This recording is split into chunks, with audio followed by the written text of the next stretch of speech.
Engkau menjamin seluruh kehidupan kami. Itu sebabnya hari ini kami berdiri kokoh di atas kaki-kaki kami, karena ada Tuhan penopang dalam kehidupan kami. Ada janji firman Allah yang di tangan kami. Dari dalamnya kami dapat merenungkan, kami dapat belajar, dan setiap kata-kata dari firman-Mu menjadi jaminan bagi hidup kami, sehingga kami dapat berkata ya dan amin buat semua janji-janji Allah. Berbicaralah kepada kami ya Tuhan. Kami membuka hati kami memberikan telinga kami membuka seluruh eksistensi keberadaan kami untuk Tuhan isi dengan firman-Mu. Berbicaralah ya Allah Roh Kudus, singkapkanlah isi hati-Mu, sampaikanlah kepada setiap kami, baik hamba-Mu yang berbicara, seluruh umat-Mu yang mendengarkan. Kami semua memerlukan Allah, dan Roh Allah yang Maha Tinggi mengurapi, menurunkan otoritas dan kuasa-Mu, mencurahkan rahmat-Mu, memberikan kami hikmat dan pengertian, sehingga firman Allah menjadi bagian kami.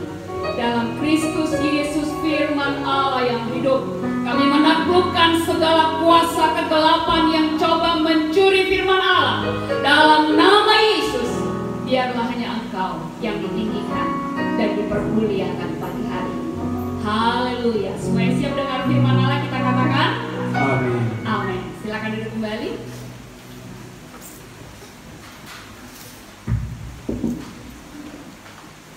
Shalom.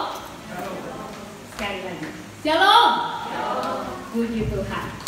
Saya senang sekali menyapa Bapak Ibu setiap kali sebelum memulai khotbah, karena dengan shalom yang Bapak Ibu dan saya ucapkan, di sana kasih dan damai sejahtera Allah dicurahkan atas kita. Amin. Tidak ada perasaan-perasaan yang tidak enak kan? Tidak ada perasaan-perasaan khawatir dan lain sebagainya, atau mungkin masih ada yang marah pagi hari ini yang kebawa dari rumah masing-masing. Tidak ada ya? Duduk di samping suami istri, tapi tadi mungkin sempat salah satu sama lain, jadinya tidak nyaman dalam beribadah ya. Jadi shalom, damai sejahtera Allah jadi bagian saya dan saudara. Haleluya. Bapak Ibu yang dikasihi oleh Tuhan, saya percaya bahwa kuasa dan kemurahan Allah itu senantiasa nyata dalam hidup saya dan saudara. Waktu saya dan saudara berkata saya adalah anak Allah, saya adalah murid Kristus, maka penggembalaan, pertolongan dan pemuridan Allah atas kita terus berlangsung dalam seluruh perjalanan kehidupan kita. Nah, di sini ada kisah tentang seorang anak laki-laki kecil. Dia bikin perahu mainan, lalu sudah jadi bagus, dia senang sekali. Di dekat rumahnya ada danau, dia pergi ke danau, lalu dia taruh mainannya di situ, dan dia senang sekali karena perahunya bisa jalan. Tetapi karena ada riak-riak air yang cukup kuat, dia kaget, perahunya semakin lama semakin menjauh. Lalu dia mulai bingung, dia takut untuk masuk ke danau, jadi dia berteriak, tolong perahu saya, tolong perahu saya. Nah, ada seorang anak laki-laki lebih besar di situ. Dia lihat anak kecil itu, lalu dia ambil batu-batu kerikil di sekitar tempat itu, lalu kemudian dia lempari perahu itu. Wah, anak ini, kenapa kakak ini saya minta tolong diambil, kenapa dia lempari? Tetapi waktu dia perhatikan, kerikil itu tidak pernah kena di perahu, selalu menjauh, dan dia atur sedemikian rupa supaya perahu itu semakin mendekat. Jadi dia buat riak-riak di sekitar perahu kecil itu, sampai akhirnya perahu kecil itu datang ke dekat anak lelaki kecil ini. Bapak Ibu yang dikasihi oleh Tuhan, ada banyak riak yang terjadi dalam hidup kita. Kadang-kadang batu-batu kecil, kerikil-kerikil tajam, kesulitan, tantangan, berbagai hal bisa terjadi dalam hidup kita. Dan kadang-kadang kita pikir batu-batu itu akan menimpa kita, menenggelamkan kita, membuat kita hanyut. Tapi ternyata tidak. Waktu ada kerikil-kerikil, tantangan, pencobaan, pergumulan datang, itu membawa kita semakin mendekat kepada Allah. Amin. Pagi hari ini kita akan belajar bersama-sama menang menghadapi pencobaan. Kita buka dari kitab Yakobus pasal 1. Yakobus pasal 1 ayat kedua sampai dengan ayatnya yang ke-8. Yakobus pasal 1 ayat 2 sampai dengan ayatnya yang ke-8. Aman semua? Saya baca ayat kedua, jemaat membaca ayat ketiga, kita bergantian sampai dengan ayatnya yang ke-8. Demikian firman Tuhan. Iman dan hikmat. Saudara-saudaraku, anggaplah sebagai suatu kebahagiaan apabila kamu jatuh ke dalam berbagai-bagai pencobaan.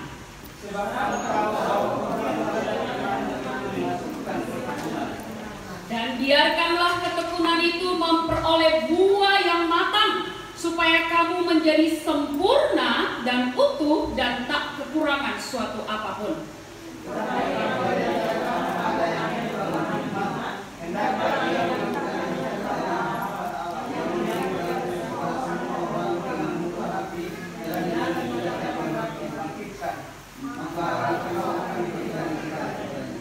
Hendaklah ia memintanya dalam iman dan sama sekali jangan bimbang, sebab orang yang bimbang sama dengan gelombang laut yang diombang-ambingkan kian kemari oleh angin.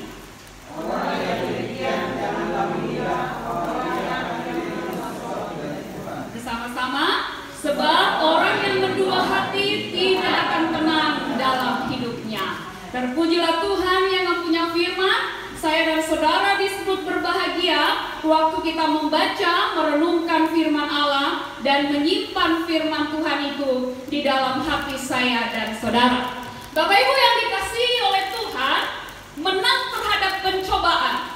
Kalau saya dan saudara memperhatikan ayatnya yang kedua, Alkitab bilang, saudara-saudaraku, anggaplah sebagai suatu kebahagiaan apabila kamu jatuh ke dalam berbagai-bagai pencobaan, sebab kamu tahu bahwa ujian terhadap imanmu itu menghasilkan ketekunan. Rupanya pencobaan merupakan bagian dari ujian iman. Amin. Jadi sekarang saya dan saudara harus tahu bahwa setiap kali ada pencobaan, setiap kali ada tantangan, setiap kali ada masalah, setiap kali ada pergumulan, rupanya itu adalah ujian iman. Ujian terhadap iman saya dan saudara. Apakah iman saya dan saudara mau bertumbuh? Apakah iman saya dan saudara mau dewasa? Apakah iman saya dan saudara mau dimurnikan? Apakah iman saya dan saudara menjadi iman yang semakin kokoh, yang semakin kuat dalam Tuhan menghadapi ujian-ujian itu, ataukah kita menjadi melorot? Kita justru menjauh dari Tuhan. Kita justru menjadi tidak setia. Kita justru menyalahkan Tuhan, kita justru putus asa dan selanjutnya. Jemaat yang dikirimi surat oleh Yakobus yang tulis kitab Yakobus ini saudaranya Tuhan Yesus, ya. Yang dikirimi surat oleh Yakobus ini adalah orang-orang Yahudi yang ada di perantauan-perantauan. Nah, ini jemaat-jemaat ini sedang menghadapi berbagai krisis iman.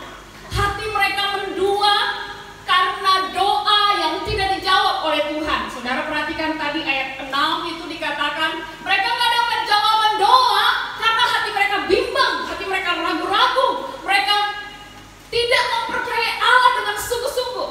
Jadi mereka tidak dapat jawaban doa. Jemaat Tuhan di perantauan ini juga sedang mengalami kesukaran-kesukaran hidup. Ada diskriminasi yang terjadi karena mereka orang yang percaya Yesus. Pada masa itu susah sekali percaya kepada Yesus. Orang-orang Yahudi lain yang masih di dalam Yudaisme, mereka sangat membenci orang-orang Yahudi yang percaya Yesus.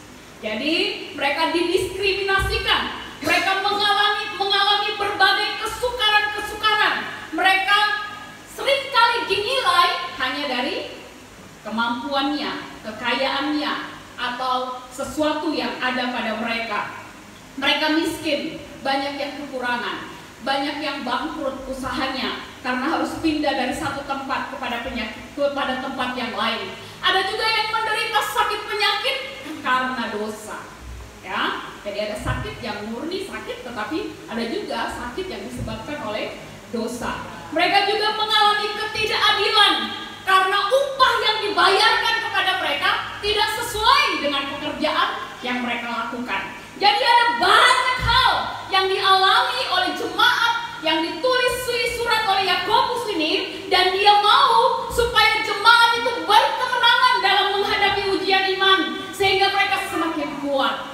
Yakobus mau supaya jemaat hidup dalam anugerah dan belas kasihan Tuhan dengan iman yang teguh di dalam Tuhan.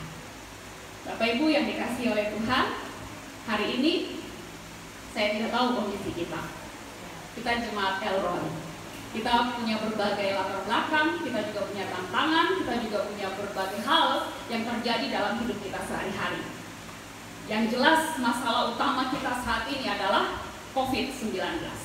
Ya, ada banyak hal dengan COVID yang membuat kita sulit, ya. Usaha kita mungkin tidak berkembang seperti yang kita harapkan. Pekerjaan kita, target-target kita mungkin tidak tercapai seperti yang sudah ditentukan. Mungkin secara finansial kita juga mengalami penurunan tertentu. Ada semua hal yang harus diselesaikan seperti hari-hari biasanya. Ada jatah bulanan yang harus kita bayarkan dan selesaikan, tetapi kondisi keuangan lebih sulit daripada hari-hari sebelumnya. Ada berbagai hal yang saya dan saudara alami. Ada perubahan-perubahan yang terus-menerus nyata di sekeliling kita, dan mau tidak mau kita harus melalui.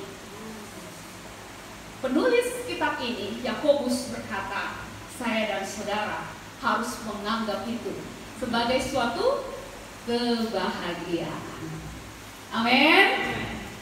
COVID-19 susah, sulit, ada banyak macam-macam di sana. Tapi saudara harus berkata, saya bahagia di dalam Kristus. Jadi cara menghadapi, cara menang terhadap pencobaan hidup, yang pertama adalah bergembira. Ayat 2 dan 3 dikatakan, saudara-saudaraku, anggaplah sebagai suatu kebahagiaan apabila kamu jatuh ke dalam berbagai-bagai pencobaan. Sebab dan selanjutnya, Bapak Ibu yang dikasihi oleh Tuhan, kesukaran hidup itu sesungguhnya cenderung membawa orang bersungut-sungut. Betul? Saudara susah, itu saudara biasanya senyum, tertawa, bahagia, aduh saya bahagia sekali menghadapi kesukaran ini. Atau cenderung bersungut-sungut, cenderung marah-marah, cenderung sedih, cenderung ya mempersalahkan orang lain ya dalam rumah tangga. Kadang-kadang kalau sudah tidak ada beras, anak sekolah punya uang harus dibayar, listrik tagihannya, listrik mati sekarang sudah jarang yang pakai tagihan ya. Listrik mati tiba-tiba, tidak ada uang lagi di dompet, harus beli pulsa saat itu juga ya. Lalu satu bagu lihat lain, kalau ada senyum sama-sama mari berdoa, kalau satu sama lain saling mempersalahkan, wah itu susah untuk bergembira. Tetapi yang kita bilang kepada saya dan saudara, bergembiralah, anggaplah sebagai suatu kebahagiaan. Kata bergembira itu berasal dari kata kairo dari bahasa Yunani, lalu berkebahagiaan itu berbahagia berasal dari kata kara. Dia memiliki akar kata yang sama dengan anugerah atau kasih. Jadi karis ya, ada karisma di sini.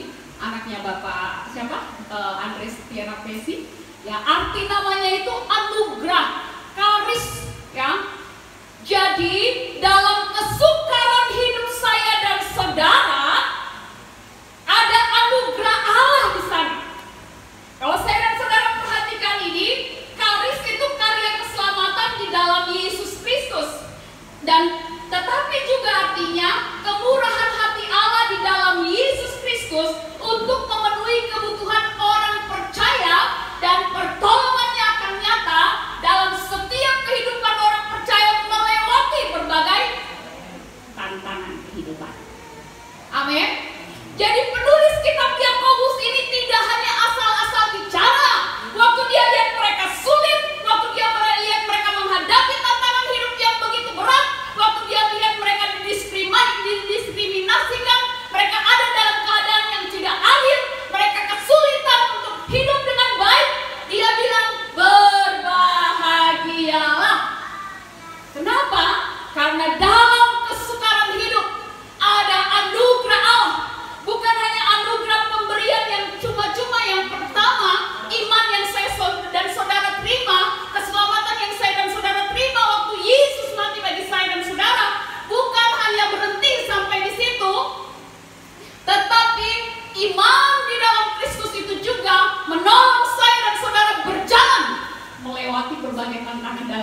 kehidupan dengan sukacita, dengan kebahagiaan. Aduh kakak, kok bicara enak sekali. Kok juga pasti susah kalau lagi susah. Ya betul, kita susah kalau lagi susah. Tapi ada penghiburan Allah. Amin. Ada kasih karunia Allah. Kita hidup dalam hidup ini, kita memang sering tersulut-sulut. Tetapi ingatlah, waktu sedang menghadapi itu, ingatlah bahwa ada kasih karunia yang tersedia bagi saya dan saudara. Yang kedua, kenapa kita harus bergembira? Karena ujian terhadap iman saya dan saudara merupakan proses pemurnian hati untuk mengakui dan menerima kebenaran dan firman Tuhan, sehingga tidak ada keraguan atau kebimbangan dalam berjalan bersama Tuhan sesuai dengan firman-Nya. Jadi kesukaran itu ujian iman. Jadi kalau sudah tahu bahwa itu ujian, ya harus menghadapi dengan gembira. Karena kalau kita lulus ujian, artinya apa? Ya saudara bergembira, betul kan? Anak-anak lulus tes, kita gembira ya. Anak-anak naik kelas, kita gembira. Anak-anak selesai ujian proposal, kita gembira. Selesai ujian tesis, kita gembira. Mereka diwisudakan, kita gembira. Karena mereka sudah melalui proses dan menang terhadap proses itu. Jadi kalau kita ada dalam kesukaran, kesulitan, pencobaan, berbagai tantangan hidup, saya dan saudara ada dalam proses. Nah, proses itu harus dimenangkan dengan kasih karunia Tuhan. Menang dengan gembira. Masa ada orang menang gini? Masa menang? Coba saudara nonton bola, kalau ada orang menang itu, waduh, ramai sekali ya. Jadi menghadapi pencobaan, saudara harus gembira karena ada kasih karunia Allah, karena ada proses kemenangan di dalam iman yang saudara dan saya ada. Hasil ujiannya adalah ketekunan. Hasil ujian iman saudara semakin tekun. Udah selesai dong Pak? Tidak. S1 selesai bisa lanjut S2, S2 selesai bisa lanjut S3, S3 selesai bisa lanjut apa? Profesor selesai bisa jadi apa? Ya semakin merunduk katanya ya. Yang kedua, menang menghadapi pencobaan berarti saudara berserah. Ayatnya yang keempat. Ayat 4 Alkitab berkata, dan biarkanlah ketekunan itu memperoleh buah yang matang, supaya kamu menjadi sempurna dan utuh dan tak kekurangan suatu apapun. Bapak Ibu yang dikasihi oleh Tuhan, kenapa penulis ini bilang kepada jemaat di perantauan itu, jemaat Yahudi di perantauan itu, supaya mereka harus berserah karena mereka belum dewasa di dalam Tuhan. Karena mereka tidak senang dengan kesukaran, mereka cenderung menghindar dari kenyataan. Di dalam Yakobus pasal 5 ayatnya yang ke-13, saya baca buat kita Yakobus 5 ayat 13 itu, Alkitab bilang, kalau ada seorang di antara kamu yang menderita, baiklah ia berdoa. Kalau ada seorang yang bergembira, baiklah ia menyanyi. Karena apa? Karena kalau mereka sedang menderita, mereka bersungut-sungut. Kalau mereka sedang bergembira, mereka sulit menunjukkan sukacita mereka karena kesukaran yang sangat berat yang mereka hadapi. Tapi Yakobus bilang berserahlah. Kata berserahlah itu dari kata biarkanlah itu artinya berserah. Biarkanlah itu dari kata echo, artinya pasrah, berserah, mau menerima, aktif mengusahakan. Jadi aktif berusaha supaya bisa berserah. Banyak kali kan kita tidak bisa berserah, betul tidak? Kita sering kali tidak bisa berserah. Aduh, saya mau berserah, tapi bagaimana ya? Malas sekali, capek sekali, bosan nih, terus menerus begini, tidak ada perubahan nih. Saya berusaha tapi tidak bisa. Jadi berusaha berserah. Saya dan saudara harus aktif mengusahakan penyerahan diri kepada Tuhan. Tidak lari. Ada masalah kas tinggal ya. Kadang-kadang suami istri bertengkar tuh karena sudah tidak bisa mengatasi, suami sana tinggal poin. Lalu dia pergi, dia lari. Atau tong cerai sudah. Aduh kasihan ya. Alkitab. Jadi kalau dalam rumah tangga setiap kali bertengkar cerai, setiap kali bertengkar cerai, nanti baik lagi, kembali lagi ya. Itu tidak tahu jadi apa kita. Kalau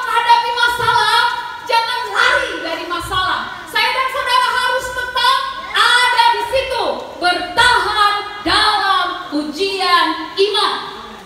Karena pasti apa? Menang. Amin. Pasti menang. Alkitab jamin kan? Yesus jamin kan? Yesus bilang semua yang ada di dalam aku akan berkemenangan. Jadi itu jamin pasti firman-Mu ya dan amin. Ya. Kalau saudara hidup berdasarkan firman Allah, saudara tahu bahwa ujian yang saya hadapi sekarang pasti saya menang. Ada orang gagal dalam tes lagi ulang, gagal tes lagi ulang, sampai saudara berhasil. Amin. Yang ketiga, berhikmat. Menang menghadapi pencobaan. Oh, minta maaf, itu masih ada bagian berikutnya. Yang tujuan dari berserah adalah supaya saya dan saudara menghidup di dalam ketekunan. Jadi kita tinggal di bawah tekanan itu dan menghasilkan buah yang matang, sempurna, teleos, dewasa dan stabil di dalam Kristus. Amin. Sempurna ini belum berarti saudara tidak bikin dosa lagi, tetapi saudara dewasa, stabil di dalam Kristus. Apapun badannya, apapun pencobaannya, apapun tantangannya, apapun kesulitannya, saya berdiri di sana, saya menghadapinya, saya teguh di sana, karena saya berdiri di atas dasar yang teguh, yaitu Yesus Kristus Tuhan. Amin. Lalu kemudian utuh kedewasaan yang meliputi semua bagian hidup, baik secara intelektual. Lalu bilang akademia berarti dia harus sampai sarjana dong? Tidak harus. Intelektual artinya dia mau diubahkan, perubahan akal budi. Dari Roma pasal 12 itu dibaharui akal budinya, dibaharui pemahamannya, dibaharui pengetahuannya tentang Allah, sehingga secara intelektual dia kenal Allahnya. Secara emosional, emosinya nggak mut-mutan, perasaannya lagi baik ke gereja, perasaannya lagi jengkel, malas ke gereja, lagi tersinggung, lagi tidak mau ke gereja, ada ribut sedikit dengan suami, anak-anak, malas ke gereja terus, sampai di gereja juga kita ribut lagi ya. Tidak, dia dewasa secara emosional, dia tidak tergantung kepada moodnya, perasaannya, tetapi dia bergantung kepada Allah. Dia tahu Allah yang disembahnya tidak berubah. Manusia bisa berubah-ubah, saya bisa berubah-ubah, saudara bisa berubah-ubah, tapi Allah tidak pernah berubah. Dia tetap sama. Amin. Lalu dia juga menerima perubahan secara spiritual, utuh, dewasa secara spiritual, rohaninya bertambah. Dia kenal Tuhan, dia semakin mencintai Tuhan, dia semakin mengasihi Tuhan, dia haus lapar akan Tuhan, dia rindu melayani Tuhan, dia rindu melakukan yang terbaik buat Tuhan. Dia melihat segala sesuatu, belajar melihat segala sesuatu dari sudut pandang Tuhan. Secara moral, jangan bilang rohani baik lalu moral kacau balau ya. Ada banyak orang yang kadang-kadang bilang ada pendeta khotbah bagus, tetapi di luar selingkuh. Itu artinya secara moral dia tidak membiarkan dirinya didewasakan oleh Allah. Tapi orang yang menang dalam ujian imannya, seharusnya secara moral dia terus-menerus dibaharui, ya, kasihnya dibaharui, kehidupannya dibaharui, kata-katanya dibaharui, pergaulannya dibaharui oleh Allah. Dia lihat orang lain kudus. Yesus bilang, kau lihat istri orang, kau ingin dalam hati kok berzina, betul kan? Lihat istri orang, ingin dalam hati berzina. Jadi moral kita dibaharui. Kelakuan-kelakuan buruk, kelakuan-kelakuan yang tidak sesuai dengan firman Allah, ya, pemarah, pemberang, pemabuk, perokok, dan lain sebagainya, suka berselisih dan seterusnya, iri hati, dendam, apalagi murka terhadap orang lain, dan yang lain-lain yang saudara bisa daftarkan di sana. Semua yang berhubungan dengan etika dan moral itu, dia dibaharui. Dia semakin dewasa. Dulu dia pemabuk, tapi sekarang dia orang yang mencintai Tuhan. Dia tidak mabuk-mabukan lagi. Dan kemudian secara sosial, hubungan dengan orang lain diperbaiki. Amin. Hubungan dengan suami semakin membaik, hubungan dengan istri semakin indah, hubungan dengan anak-anak semakin baik ya. Tidak ada keluarga yang tidak ada masalah, masing-masing punya masalah, tetapi terus menerus dibaharui dan diperbaiki oleh Allah. Hubungan dengan mertua ya, yang punya hubungan dengan mertua tidak beres, mari bereskan hari ini ya. Hubungan dengan siapapun di sekeliling saya dan saudara diperbaharui di dalam Tuhan. Lalu yang terakhir di situ, dia tidak berkekurangan sesuatu apapun, artinya tak bercacat celah. Amin. Orang yang dewasa secara rohani, orang yang berserah di dalam Tuhan, dia tak bercacat celah. Masih belum sampai kepada seperti kita di surga seperti malaikat, belum, tetapi kita bertumbuh di dalam anugerah Tuhan. Yang ketiga, Bapak Ibu, menang menghadapi pencobaan artinya kita berhikmat. Ayat 5-8, kesukaran hidup harus dihadapi dengan hikmat. Kata hikmat itu berasal dari kata sophos. Sophos dari Kristus. Jadi hikmat adalah kapasitas dari Tuhan untuk menerapkan pengetahuan akan Dia dan firman-Nya dalam menyelesaikan persoalan-persoalan praktis. Ya. Jadi setiap kali saya dan saudara menghadapi masalah, pergumulan, persoalan, saya dan saudara diberikan hikmat oleh Allah. Hikmat Kristus, bukan hikmat Mia, tapi hikmat Kristus. Dengan hikmat Kristus, saya dan saudara dapat menerapkan firman Allah yang kita pelajari, pengetahuan tentang Allah yang kita dapat dari kehidupan bergaul dengan Dia itu dapat kita terapkan dalam menyelesaikan pergumulan-pergumulan hidup sehari-hari. Itu dibilang orang berhikmat. Tuhan Yesus adalah sumber kekuatan dan hikmat Allah bagi kita. 1 Korintus 1 ayat 24 dan 30. Tetapi untuk mereka yang dipanggil, baik orang Yahudi maupun orang bukan Yahudi, Kristus adalah kekuatan Allah dan hikmat Allah. Ayat 30. Tetapi oleh Dia kamu berada dalam Kristus Yesus, yang oleh Allah telah menjadi hikmat bagi kita. Ia membenarkan dan menguduskan kita dan menebus kita. Mari bilang sama-sama, hikmat Yesus ada dalam saya. Amin. Yesus sumber hikmat, kekuatan hikmat ada di dalam saya dan saudara. Hikmat Kristus menolong kita mengatasi kesukaran dengan cara yang benar dan berkenan di hati Tuhan. Itu sebabnya kita berdoa, Tuhan, saya mau melakukan segala sesuatu supaya berkenan kepadamu. Nah, itu diperlukan pertolongan hikmat dari Tuhan. Ayat 5-8 berdoa. Cara memperoleh hikmat dari Tuhan adalah doa dengan penuh iman. Amin.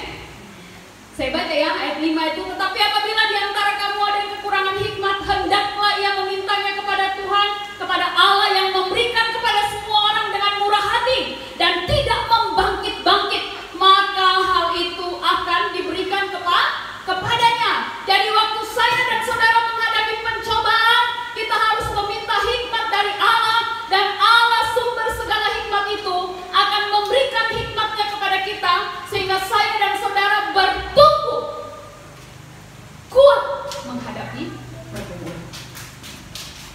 Saudara, Allah itu adalah Allah yang murah hati. Saudara minta kepada Allah yang murah hati, yang akan mengaruniakan hikmat kepada kita. Tidak bangkit-bangkit dia. Dia tidak ingat-ingat apa yang sudah dia beri. Kemarin saya sudah kasih kotor. Kemarin saya sudah ampuni kotor. Kemarin kan sudah diselesaikan. Kenapa diulang lagi? Kok ini bagaimana? Tidak ada perubahan. Allah tidak seperti itu. Saudara boleh datang kapan saja, situasi apa saja, kesulitan apa saja, hati saudara bingung bagaimana, saudara boleh datang kepada Dia. Kadang-kadang kalau kita bimbingan skripsi, teman-teman yang bimbingan skripsi itu kadang-kadang kan sudah malu. Saya kemarin sudah tanya, lalu saya bilang saya mengerti, tapi sekarang saya tidak mengerti lagi. Malu tanya sama dosen. Tapi Allah tidak seperti itu. Amin. Anak-anak kadang bingung sampaikan sesuatu kepada orang tua mereka, ragu-ragu, bimbang, khawatir dicap apa sama orang tuanya. Tapi Allah tidak mencap saya dan saudara. Saudara hanya perlu dengan iman, percaya, tidak ragu-ragu. Saya datang Tuhan, saya bawa ini, saya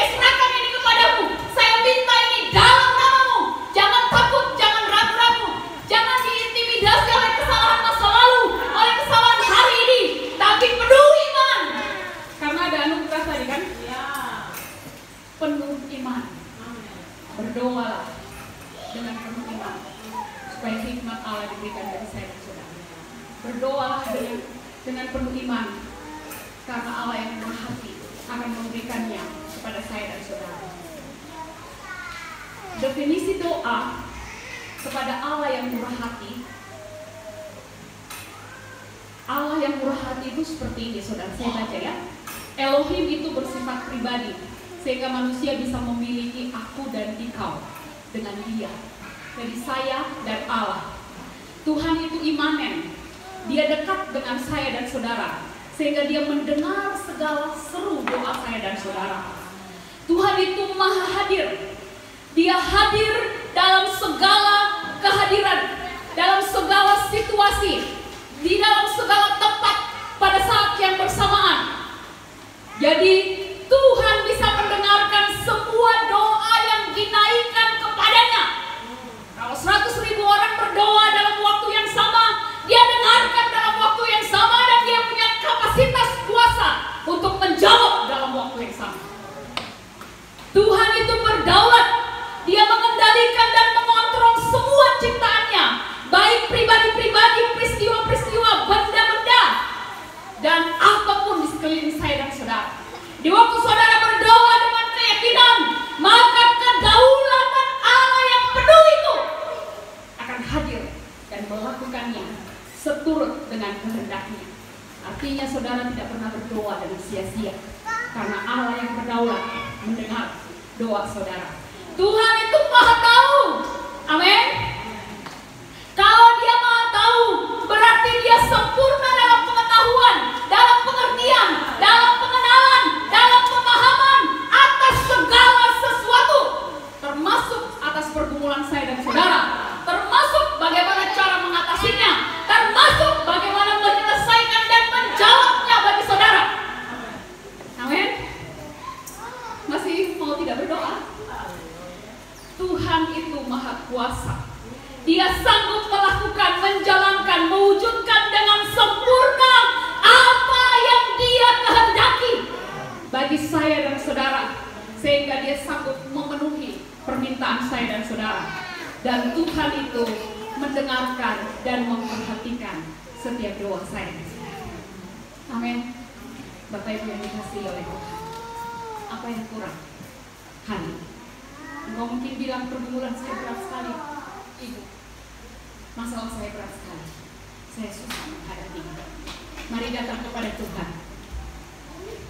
Mari bergembira di dalam pergumulan yang saya dan saudara alami. Mari berserah dengan sepenuh hati kepada Tuhan. Izinkan hikmat-Nya menjadi bagian saya dan saudara. Izinkan Kristus menjadi sumber kekuatan dan pertolongan bagi saya dan saudara. Berdoalah dengan tidak berputus asa. Berdoalah dengan keyakinan. Berdoalah dengan sungguh-sungguh. Kalau saudara ragu-ragu, saudara tidak dapat apa-apa. Kita rendahkan diri kita di hadapan Tuhan. Saya mohon kesediaan singers, pemain musik, mari kita nyanyikan pujian yang tadi. Yesus, aku cinta padamu. Segenap jemaat, mari berdoa di hadirat Tuhan. Katakan kepada Tuhan, ini saya Tuhan. Engkau kenal saya sesuai dengan kapasitas kepribadianmu yang tidak terbatas, maha tahu, berdaulat atas segala sesuatu. Hari ini saya datang kepadamu. Saya mau menyerahkan dan mempersembahkan hidup saya kepadamu. Saya memohon kasih karunia-Mu atas hidup saya. Saya menyerahkan diri saya sepenuhnya. Lihatlah Tuhan, tidak ada yang tersembunyi, tidak ada yang dapat saya tutup-tutupi dari Engkau. Engkau lihat kondisi keluarga saya, Engkau lihat kondisi ekonomi saya, kondisi sosial saya, kondisi yang sedang saya alami hari ini.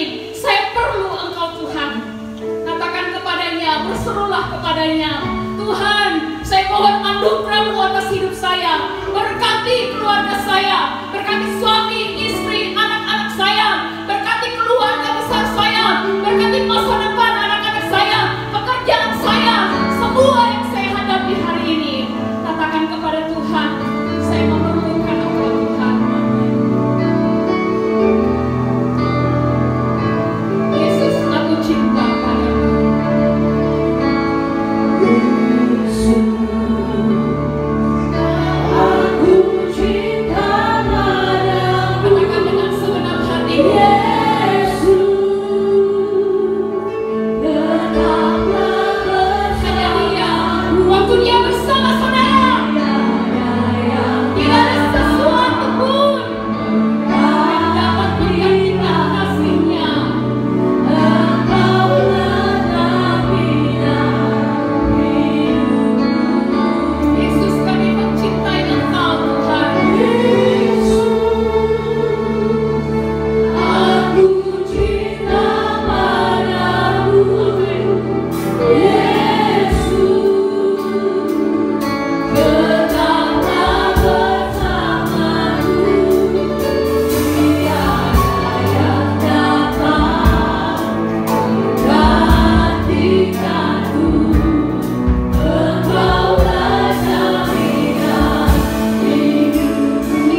setiap kami yang ada dalam pergumulan yang berat. Engkaulah kekuatan kami. Dan kami mau berkata di dalam Tuhan kami sungguh percaya bahwa ada pengharapan yang pasti, ada jalan keluar dari setiap masalah kami, ada kemenangan, ada sukacita Allah yang melimpah-limpah. Oleh sebab itu hamba berdoa dan menyerahkan seluruh jemaat El-Roi dalam tangan-Mu. Tuhan, seperti nama ini, El-Roi, Engkau Allah yang melihat pergumulan kami. Sama seperti Engkau melihat Hagar dan Ismail dengan pergumulannya, Engkau Allah yang sama melihat segala pergumulan kami. Engkau Allah yang sama tahu segala air mata kami. Engkau Allah yang sama mengetahui apa yang sedang kami doakan dan kami minta kepadamu. Oleh sebab itu hamba berdoa dalam nama Yesus, biarlah Engkau menjadi jawaban bagi setiap umat jemaat-Mu di tempat ini, mulai dari Sauka, keluarga Bapak Frankie Rowe sampai di Kilo 19, Bapak keluarga Bapak Thomas Dali. Tuhan, biarlah kami pulang dari tempat ini, kami pulang dengan satu kemenangan, kami pulang dengan sukacita baru, kami pulang dengan iman yang teguh bahwa bersama dengan Tuhan kami cakap untuk melakukan segala perkara. Kami berdoa dan mengucap syukur buat pembangunan. Kami sungguh percaya bahwa Tuhan Engkau yang akan menyelesaikan segala sesuatu. Kami mengucap syukur buat anak-anak kami yang sedang studi di luar. Kami mengucap syukur buat setiap hal yang baik yang kami boleh dengar dari mereka, setiap perkembangan pekerjaan pelayanan mereka. Dari tempat ini kami mau berkata segala puji, kemuliaan, syukur hanya bagi Tuhan. Kami mau berdoa untuk kakak Evi Dale yang akan kembali di Jayapura. Kami mau berdoa untuk Tata Vicky yang sedang menulis tesisnya, Ibu Pendeta Nia yang sedang menulis persiapan proposal tesisnya. Tuhan berkati.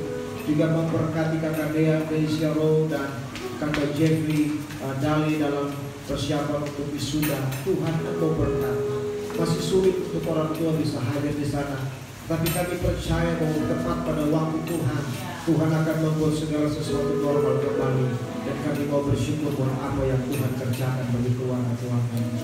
Kami mau berdoa untuk keluarga Bapak Heru Buku yang sedang membangun, keluarga Wariori dengan pembangunan rumah mereka, keluarga Bapak Martin Magabu dengan pembangunan rumah mereka.